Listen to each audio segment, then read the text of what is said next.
Acts chapter 18. After these things, Paul departed from Athens and came to Corinth, and found a certain Jew named Aquila, born in Pontus, lately come from Italy with his wife Priscilla, because Claudius had commanded all Jews to depart from Rome, and came unto them. And because he was of the same craft, he abode with them, and wrought, for by their occupation they were tent makers. And he reasoned in the synagogue every Sabbath, and persuaded the Jews and the Greeks. And when Silas and Timotheus were come from Macedonia, Paul was pressed in the Spirit, and testified to the Jews that Jesus was Christ. And when they opposed themselves and blasphemed, he shook his raiment, and said unto him, Your blood be upon your own heads. I am clean. From henceforth I will go unto the Gentiles.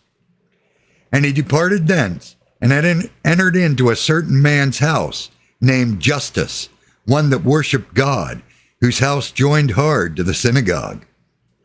And Crispus, the chief ruler of the synagogue, believed on the Lord with all his house, and many of the Corinthians, hearing, believed, and were baptized.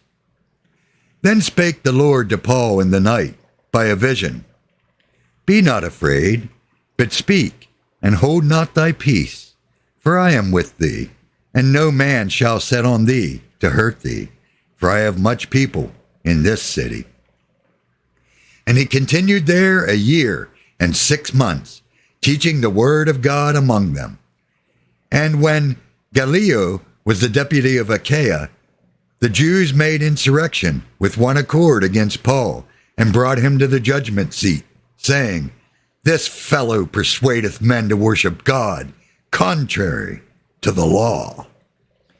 And when Paul was now about to open his mouth, Gallio said unto the Jews, If it were a matter of wrong or wicked lewdness, O ye Jews, reason would that I should bear with you. But if it be a question of words and names, and of your law, look ye to it, for I will be no judge of such matters. And he drave them from the judgment seat. Then all the Greeks took Sosthenes, the chief ruler of the synagogue, and beat him before the judgment seat, and Gallio cared for none of those things. And Paul, after this, tarried there yet a good while, and then took his leave of the brethren, and sailed thence into Syria, and with him Priscilla and Aquila, having shorn his head in Cenchrea, for he had a vow. And he came to Ephesus, and left them there, but he himself entered into the synagogue, and reasoned with the Jews.